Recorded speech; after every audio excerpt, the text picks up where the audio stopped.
And when I got out of chiropractic school, there was a girl that had graduated before I did, that was local, semi-local, and I started going and seeing her 2 times a week.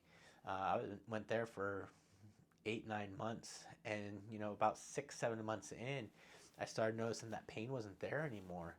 And then by 8 months, like, the pain's been gone, and I get regular tune-ups, regular adjustments, but that pain has been gone ever since.